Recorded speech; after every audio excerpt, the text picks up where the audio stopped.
Okay, here we go. Okay, thank you, Mark. Thank you. Hey, Mark, how you doing?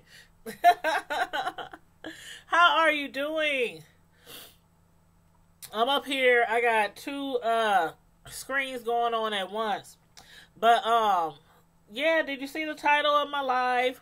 We're going to be discussing a few topics tonight regarding Michael Jackson. I don't know if you happen to see the After Neverland documentary that was on HBO. It was two parts.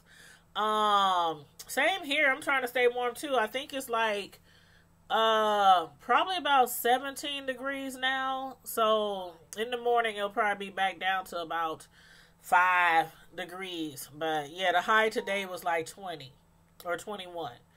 But yeah, and R. Kelly, they showed a sneak peek of his interview.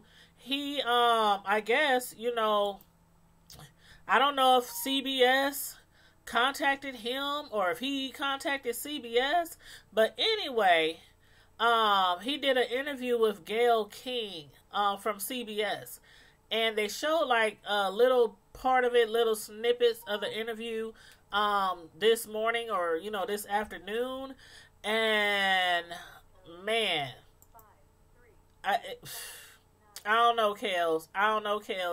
I cannot wait till the whole interview is aired because I'm going to be there for it.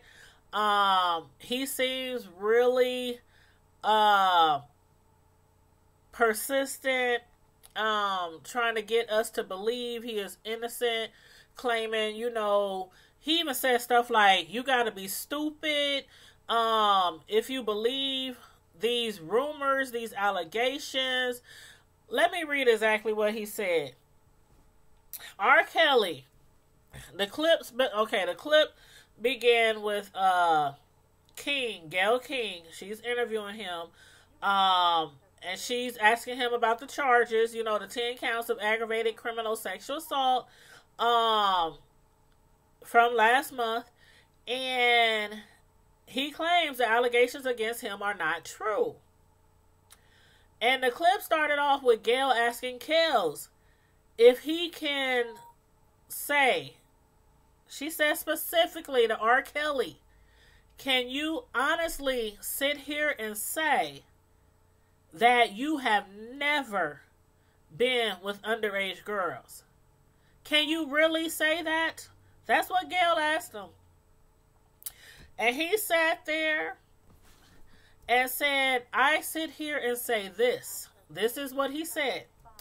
I had 2 cases back then that I said in the beginning of the interview that I would not talk about because of my ongoing case now. And then Kel said, he repeatedly denied all the accusations against him.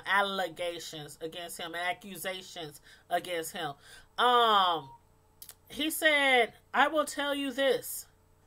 People are going back to my past, okay? That's exactly what they're doing. They're going back to the past and they're trying to add all of this stuff now to that. To make all of this stuff that's going on now feel real to people. Basically, he told her, if people believe this, actually believe that I'm keeping people hostage, that I'm starving people, he was like, quit playing, y'all. Quit playing. Just stop it. Just stop it. Hold up, y'all. He's up there. I didn't do none of this. I didn't do none of this stuff. This is not me. I am fighting for my effing life. That's literally what he said. Well, he said the actual word on the interview. He said, I am fighting for my effing life. And he said, I mean, people are making me out to be a monster. He started to get like really emotional. He started to get like really emotional. I'm just going to say he's a good actor. He's a good actor. He had plenty of experience, plenty of years in the entertainment industry, and I'm going to say he's a good actor. He was like, y'all stupid. That's basically what he was saying. He actually said, that's stupid. He said, that's stupid. But he's basically telling us that we have no common sense, because after that he said, use your common sense. This is what he was doing. Use your common sense. He said, forget. He looked right at the camera. He looked right at the camera and right into our eyes. He said, is this the camera, Gail? Is this the camera? Okay, y'all, use your common sense. Use your common sense. I did not do this. That's what he kept saying. Absolutely, he didn't do it. He's also brought up the fact that he beat the case last time. And he kept saying that people are trying to use the old cases to try to make these new allegations feel real or look real. But Gail was like, you know what? Your past is relevant. Your past is relevant. You was on a videotape urinating on a little girl. Okay, we all know about the family and what happened and why he didn't go to jail for that. We all know about that, so we won't get all into that. But basically, he got lucky. He got lucky that time. But he was really upset and talking about that stupid and use your common sense and hate me if you want, love me if you want, but use your common sense. His words. How stupid would it be for him with his crazy past and what he's been through to be a monster, to hold girls against their will, to chain them up in his basement, to not let them out to eat without permission, unless they need some shoes down the street from their uncle.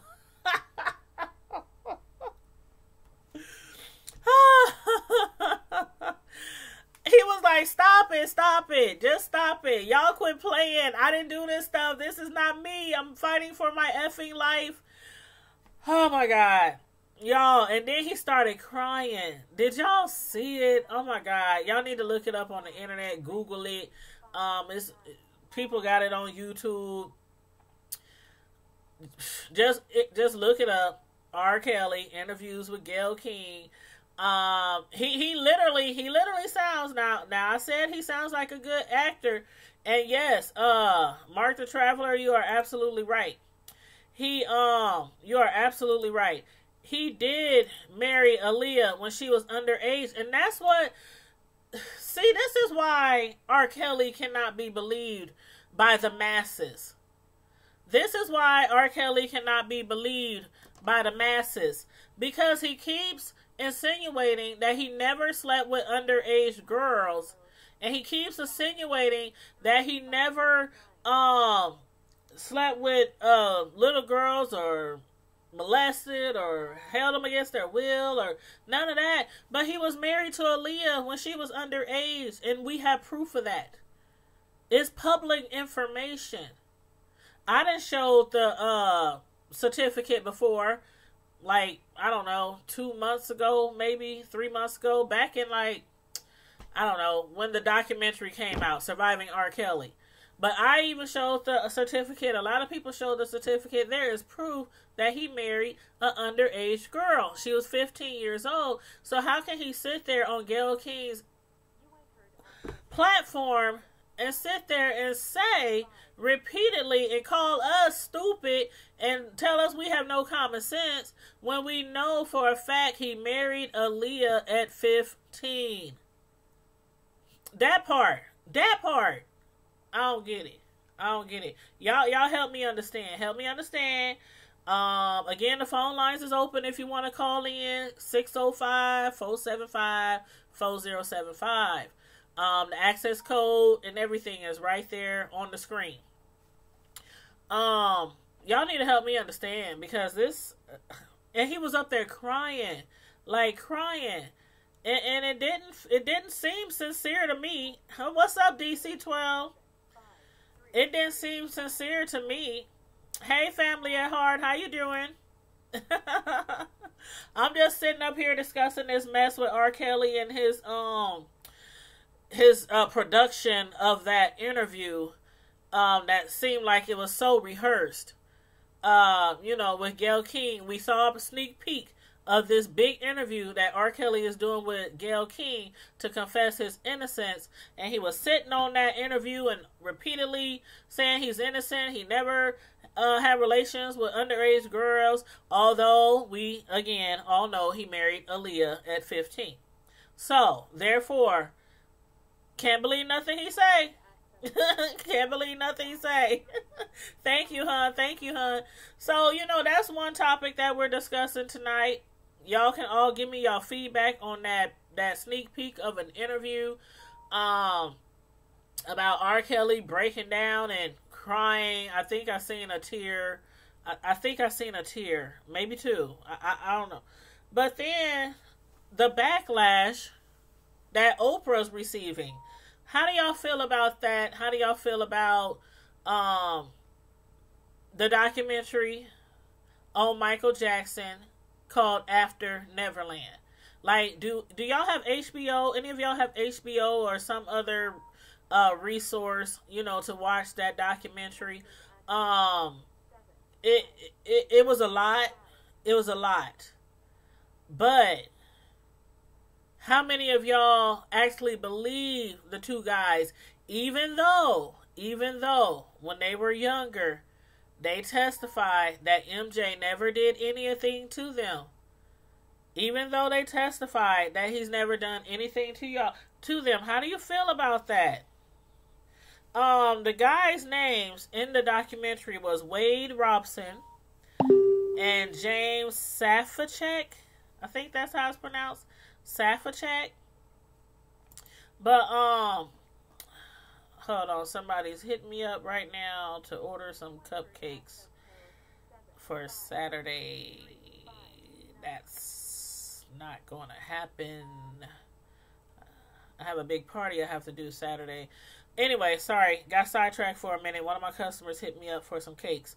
But anyway, what was I saying? Oh yeah, the guys' names who are alleging that Michael Jackson actually did sexually assault them, violate them, molest them, groom them, seduce them, everything that you could imagine a child predator will do. That's what they claim Michael Jackson did do. Now, some people are believing the story because of the fact that we all know, even adults, like women, grown men, they sometimes have a very difficult time coming forward and admitting what somebody has done to them that has damaged them. We all know the different reasons why people do it. We can sit there and continue to say, what about, why didn't. We can do that all the time. Like I said earlier, a couple of weeks ago, whataboutism is a serious disease in the United States. Whataboutism is a serious disease in the United States. Some people have always thought that Michael Jackson had used to have sex with and molest, abuse little boys.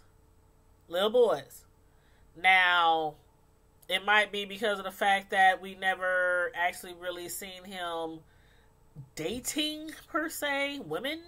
It may have been because of the fact that he loved having little boys over his house all the time.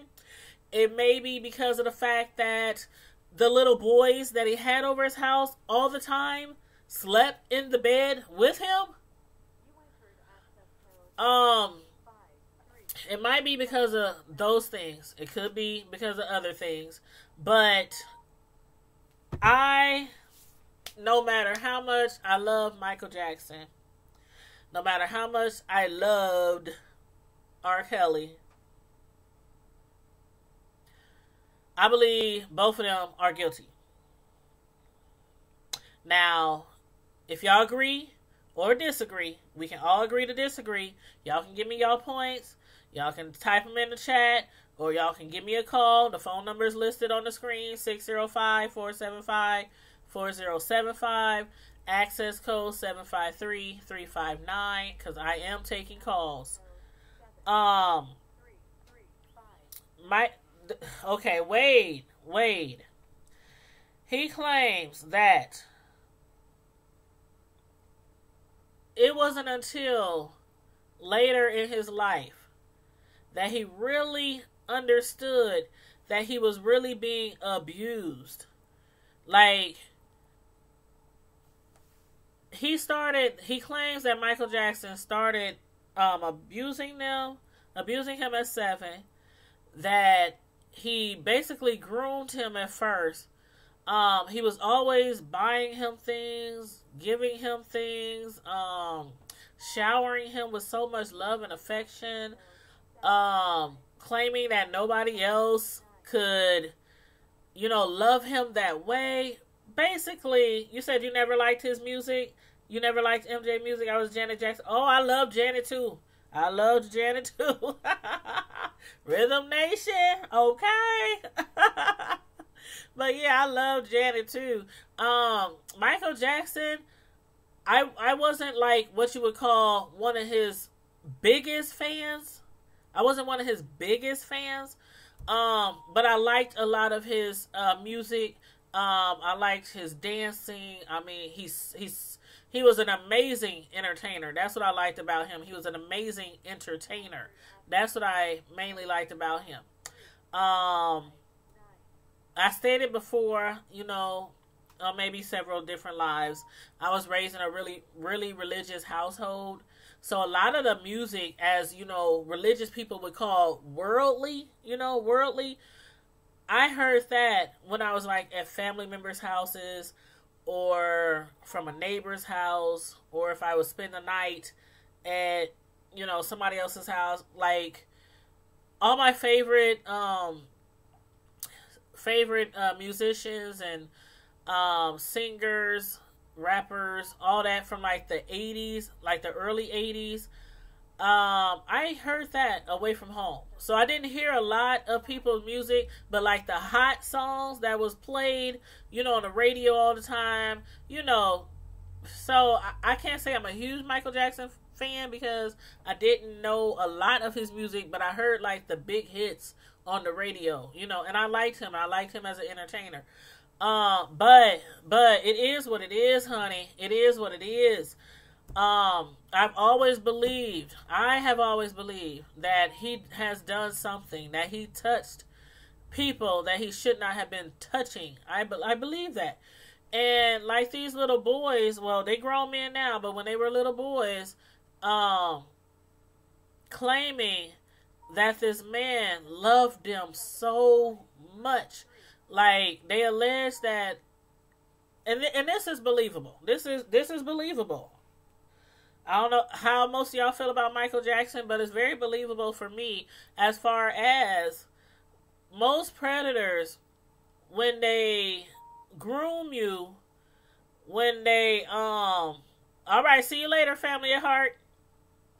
When they groom you, when they seduce you, and they give you presents and they give you gifts, they try to treat you like 10 times better than your family and your friends, to make you feel like they love you more than anybody in the world, and that they would do anything for you. And then after they get you sucked in with that, then they start telling you stuff like, if anybody find out, I'm going to be in trouble. You're going to be in trouble. They're not going to believe you. Da-da-da-da-da. They start giving you those kind of ideas in your head. And when you're a very young child without the capabilities of thinking as an adult, you start believing that stuff. So even when they was going to court, it's not far-fetched that they would deny he was doing anything because they wanted to protect him. They wanted to protect him. That's what they're claiming. A lot of people believe it. I'm not the only one. I still think he's a great entertainer. I still love his music. But my question tonight is, how do y'all feel about it? How do y'all feel about the MJ situation? How do y'all feel about the R. Kelly sneak peek interview with him crying and denying that he never slept with any underage girls, even though we know he married Aaliyah at 15. So how do y'all feel about that? And let me get a drink real quick because my throat's dry. But oh yeah. Let's not forget um Oprah. Now you know Oprah is a part of this MJ After Neverland um documentary. She's receiving a lot of backlash. A lot of backlash. I don't know if it's just because of the fact that maybe they didn't think somebody on her level, being of the black community and stuff like that, would be the one who would take this under her wings. They probably didn't expect her to do that. It could be because they don't believe that MJ did any of these things. Why do y'all think she's getting a lot of backlash? Do y'all think it's because it's just coming from people who think he's innocent? Who think Michael's innocent? Or do you think it's because they just don't want to destroy his image? And okay, we can't say that he had a clean image. We cannot say that. Even if it has never been proven in the court of law that he sexually assaulted, molested, anything like that with young boys, even if he's never been, convicted, he didn't have a very clean image his entire life, especially at the end of his life. You know, how he passed and how he was addicted to drugs and how, hey, one queen, seven queens, how you doing this evening? If you can see from the live, the title of the live, we're discussing R. Kelly's sneak peek interview that he did with Gayle King, and we're also discussing the backlash that Oprah is receiving, after the After Neverland documentary on Michael Jackson allegedly molesting children. Like, they're now coming out now that he molested them.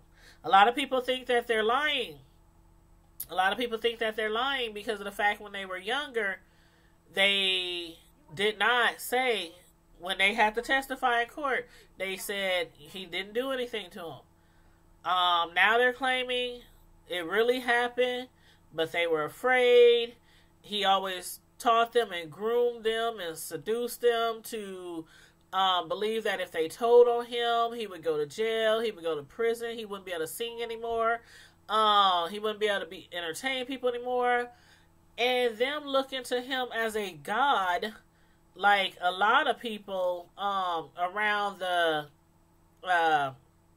world, I was about to say country, but around the world, looked to Michael Jackson like he was just a god of entertainment and he could do no wrong. But yeah, one queen, seven kings. It was the documentary. Some people couldn't watch it, and some people got really, really felt really disgusted after watching it. I mean, when I was watching The View, I don't know how many of y'all watched The View, with Whoopi. Whoopi wasn't on there this morning because she is out sick. But when I was watching it, there were people on the platform who claim they will never ever listen to another MJ record again. If they hear his music playing, they will walk out the room, anything to not listen to his music. You said DC-12, I don't like the time they came out with this. And I feel you on that. I really do feel you on that. Like, okay, that's where my differences is with the R. Kelly situation and the MJ situation. Because all through the years, we've heard allegations about R. Kelly. All through the years. MJ, we heard allegations, but it was years ago. Years ago. And then they come out after he was dead. Like, okay, they were asked in the interview, If MJ was still alive, would you have been able to do this? Would you have been able to come forward and make this documentary? Would you? And see, that's where a lot of people is conflicting, because of the fact, if he was still alive, then he could, like R. Kelly, he could defend himself. He could, even if he was charged, he could go to court. He could bail himself out. He could get a lawyer. He could, he could defend himself. But now that he's dead, it's like, should we let the dead rest? Should we let the dead rest? Even if they did something horribly wrong. Now, these are allegations. But even if it was true and he did something horribly wrong, should we let the dead rest? I don't know. That's what a lot of people are thinking, and that's why there's a lot of backlash against Oprah, because a lot of people feel like, okay, even if MJ did do it, even if he did do it, which a lot of people throughout the years have always thought that MJ was guilty of doing stuff with young boys. Always. Always. But see, you know how sometimes we say, what about the parents? Like, okay, with the R. Kelly situation, again, here's my differences with these two situations. With R. Kelly, a lot of people's like, where is the parents? Where's the parents? A lot of the parents, they could say they were paid. They sold their daughters. They sent their daughters to him. A lot of people can say that. But in this case, with MJ, a lot of these boys who slept with him, we know they slept with him. He even said it in interviews that the boys sleep in his bed. And where was the parents? They was like in the other room. And my thing is, when we discussing that part, I would not ever put my daughter or my son in a man's bed at 7, 8, 6, 9, 10, 11, 12, 13, 14, 15, 16, 17, 18. I would never. I don't care if I'm sleeping on a pillow outside the door. That part. I never understood that. I've never understood that. Ever. The only time that my son actually slept with an older person, it was when he was a little baby. He was about 2, and he used to have seizures all the time. And one day, I had to be at school because I went to college around the time my first son was born, and I worked. And so my mom would be watching my son sometime, and my little brother, who was a teenager, they would keep my son while I was in college. And so when he had seizures, and he had severe asthma, he had seizures. I mean, he was a really sick baby when he was younger. So whoever was at the house with him, they kept him near them. So one night when my son had a seizure, my brother was sitting there playing his video games, and he had my son near him. And as soon as he felt the bed shake, he turned around, did what he was supposed to do, called 911, called me. Other than that, my sons have never been in a bed with just an older person, a teenager, a man. That's something you just don't do. So I still don't understand that part. All right, Mark the Traveler, see you later. I'll catch you on your lives. And that's true. 1 Queen, 7 Kings. They say the money is the root to all evil. MJ used to do a lot of stuff for those kids. I mean, he used to do a lot of stuff for them and their families. And I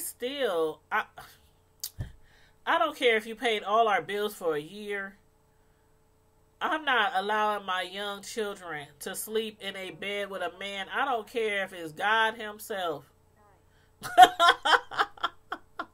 I don't care if it's God himself. No. If we were to go see a celebrity or something like that, like, okay, MJ house, he had all these amusement parks and giraffes and zebras and monkeys and whatever else, on his property. If we were to spend the night, You know, where's our room, MJ? Where's our room? We need a king bed or two queens or some bunk beds or something. We all gonna be in the same room with each other if we were to stay at his residence.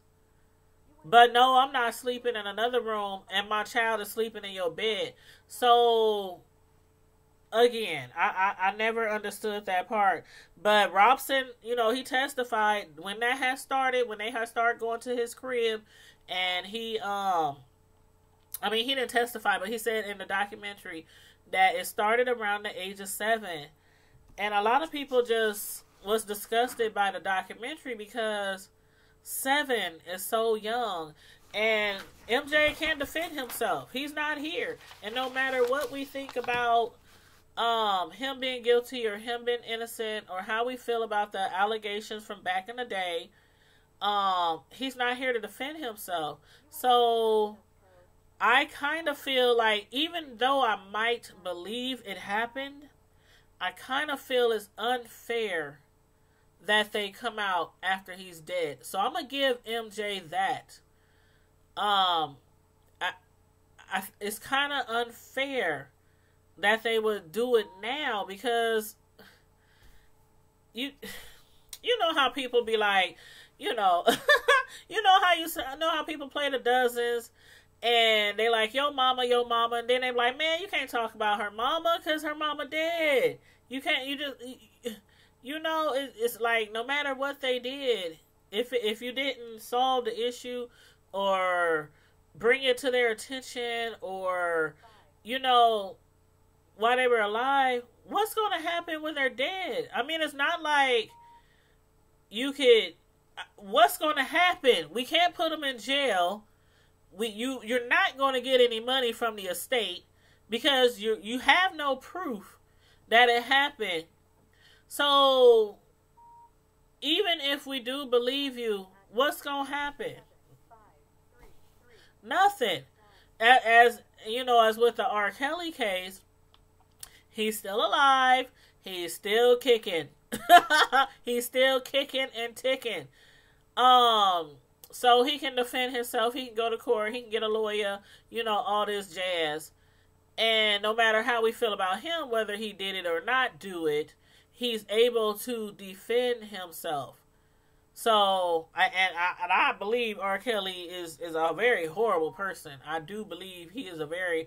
Okay, and see, that's why a lot of people are tripping with Oprah, DC, because they feel like I do, and a lot of other people, let the dead just and I'm not trying to downplay the part that okay, like the guys were saying that, you know what, they were afraid to testify before. They didn't want him to get in trouble. They really, really, really loved him. They really loved Michael Jackson. They claim he really loved them, like more love than you should give a child. You know what I mean, in that way. But they claim basically, you know, now that they're coming out and they did this documentary, they're like, okay, it seems like, you know, not only were we victims then, but we're being victimized again, because people is like, even if it did happen, why now? Why bring it up now? And one of the guys, he actually said, Wade Robson, he actually said, if my son never would have been born, I think there's a real good chance that I still be living in silence. That's what Wade said. He basically, the reason why he joined in this documentary was because once he saw his son, and he said, let me see what he said. Hold on. It says, he gained perspective of being a father. And he said, specifically, this is his words. I didn't know that I was, at that time, cut off. Like, what both of the guys were saying in the documentary was that he kept them cut off, and he kept them, like, away from their families And he did a lot of things for them, with them, to them, away from his families, and always tried to um, make sure that they understood that he loved them much more than their family, much more than their mom and dad, you know? And so he said, you know, basically he was really cut off as a little boy. But he said once his son was born, and he's like, oh my God, this is what a child looks like. This is what a child acts like. This is what a child thinks. This is how a child behaves. He said, this was me, an innocent child. And so that's when he decided that he wanted to speak out. That's when he decided. He was like, you know what? Maybe I need to tell somebody about this. And then they were thinking like, you know, what's the other guy's name? Safe Chuck. Yeah, Safe Chuck. He actually... No, I'm sorry, Wade. It was still Wade. It was Wade Robson. He said he had asked himself, is there anything good that can come out of this whole situation?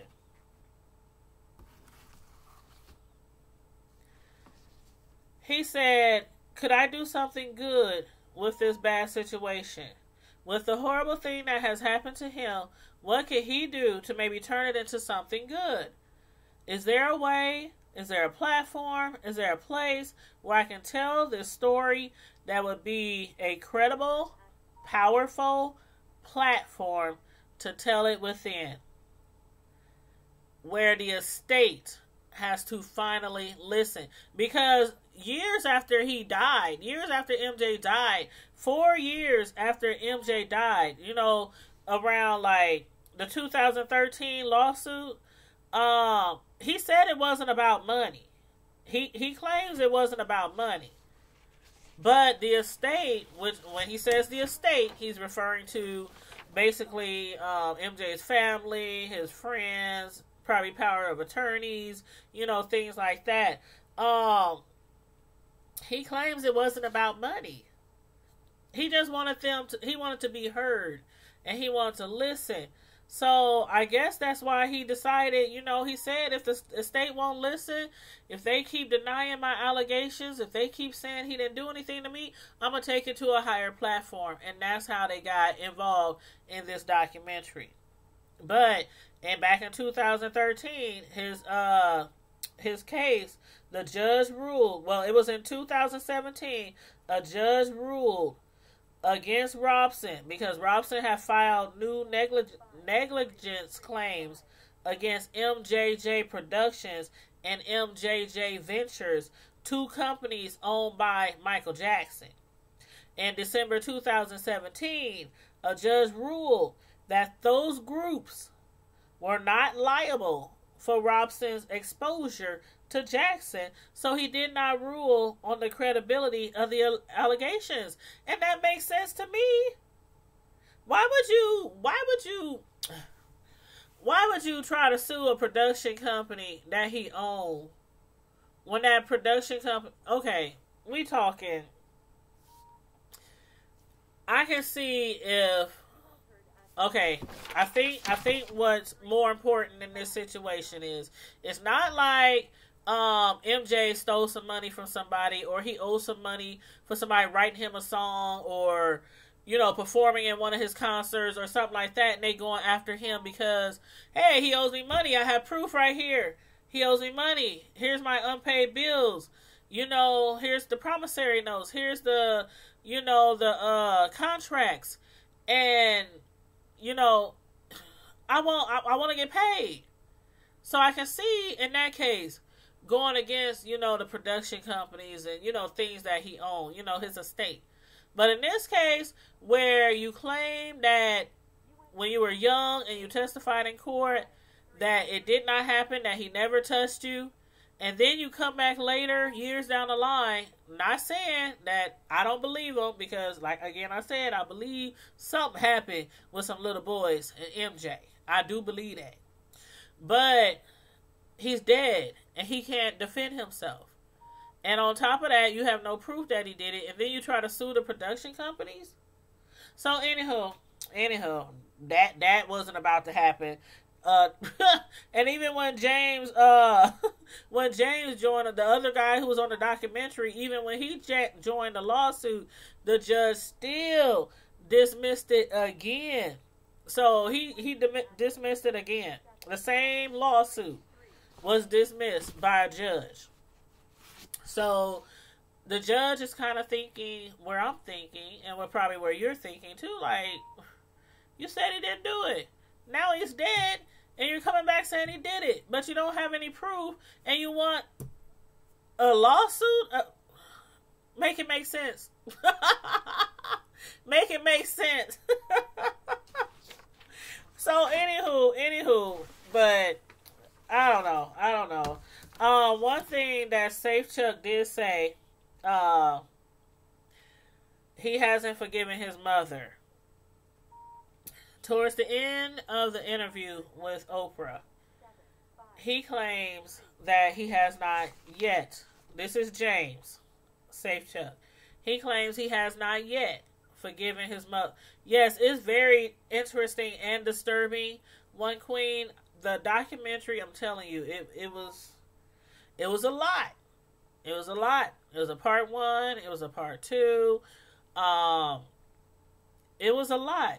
It was a lot. And some people were so disturbed and disgusted by it that they swore off MJ forever. They are muting MJ. They are muting his music, getting rid of all his music, never playing his music again at any functions around the house. I mean, the people on The View this morning, like a couple of ladies on The View this morning said the same thing. I am so disgusted. I am muting Michael Jackson. So, but Safe Chuck, who says he's never forgiven his mother. Let me get another drink.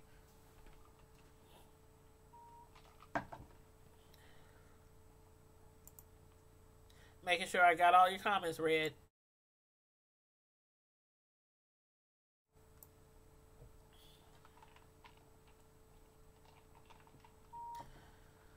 Okay, I got all the comments read. Okay, I'm gonna go on. Oprah asked him. Actually, she asked both of them. Oprah asked both of them if they forgiven their moms, because keep in mind, their moms took them to see Michael Jackson, and they allowed them over and over, like they slept in this man's bed on a nightly basis. On a nightly basis. You allow your child to sleep in a man's bed on a nightly basis. They claim that he molested them and had sex with them in sexual activities every night, while the parents slept in another room or just weren't there. You said, I think Oprah knew the truth, and this is probably why she decided to go ahead and do it. She is already a billionaire, so of course it's not for the money. Exactly. I know why she did it, and you are absolutely right. We right here. We is right here. I get it, Oprah. I get it. You ain't getting no backlash from me. Not from primetime TV. You are not getting a backlash from me. But again, I understand where other people are coming from. Like I said, it's not that I don't believe that it's happening. It's not that. It's just like, okay, where do we go from here? There's nowhere to go from here. There's nothing that they can possibly get out of it besides getting it off their chest and airing it to the world, but without any kind of proof or anything. I don't even know if,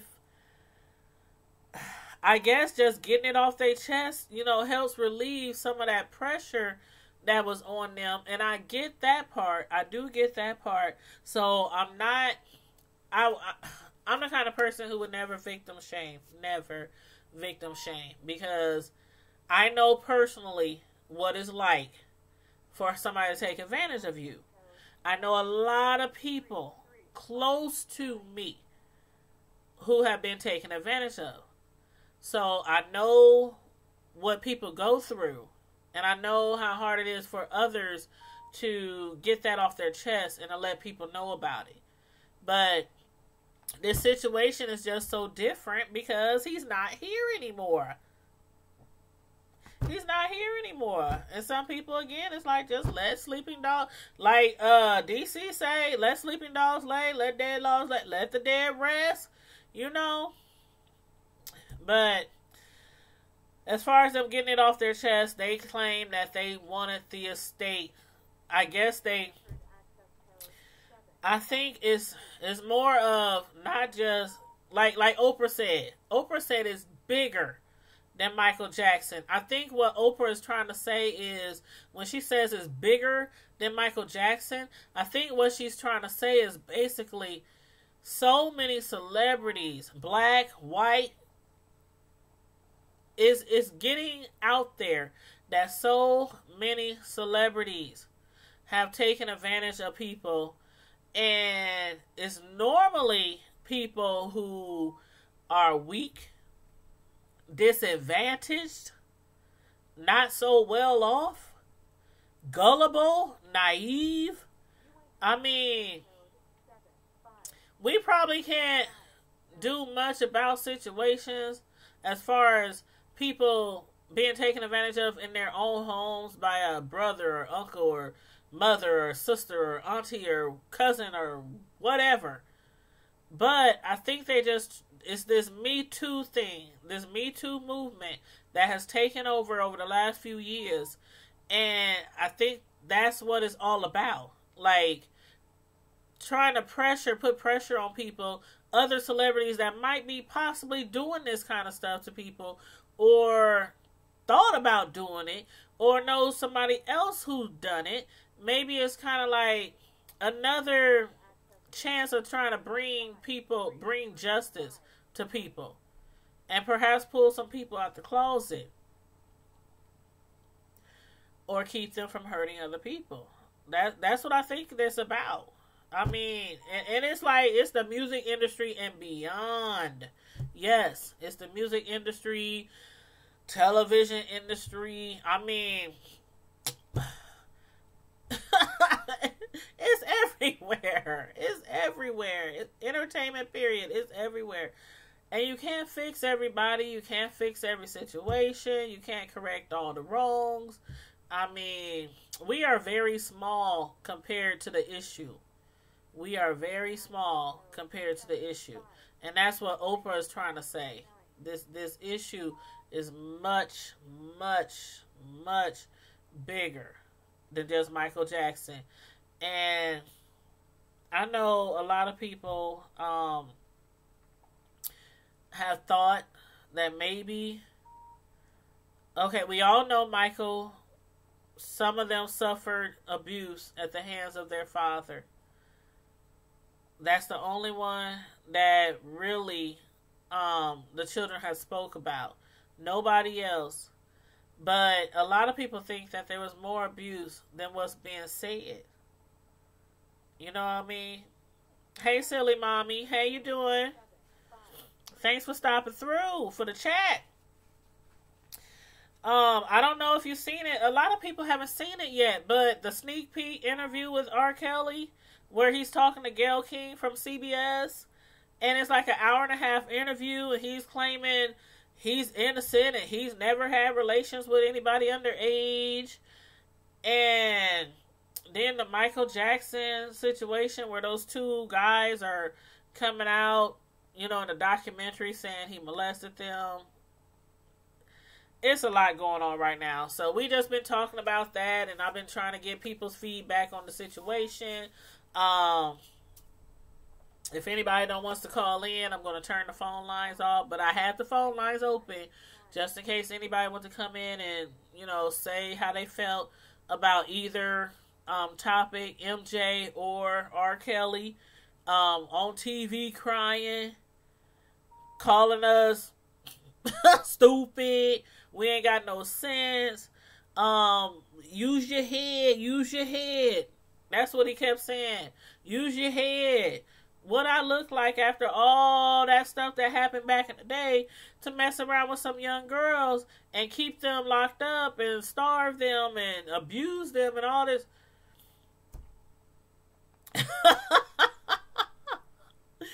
And the fact that he keeps claiming that he has never had a relationship with any underage girls. Man, rest in peace, Aaliyah. That's all I gotta say. Rest in peace, Aaliyah. That's all I gotta say on that one. But anyway, if y'all got anything else to say about the either one of these topics, put it in the chat. Put it in the comment section after the video goes off. I'm going to keep my eye open on both of these stories. Keep my ears open. Today was just a sneak peek of the R. Kelly interview with Gayle King from CBS, The Morning Show. I think they're going to show the actual interview. I think they said either tomorrow or Thursday. But anywho, I'll post it on my platform. I'll put the notification up. So you guys, if you tap my bell on my notifications, make sure you tap the bell if you haven't already got it tapped, so that you can get my notifications every time I schedule a live. You'll get the notification of what time and what day I'm going live, so you can be prepared for it, and so you can join us in the discussion. But anyway, y'all, I'm about to get off here. A sister got to get up early in the morning to go to work. Got to go to work. And in the meantime, and in between time, Prime Time Squad, as usual, stay safe, be blessed, and I'm out. Deuces. Good night.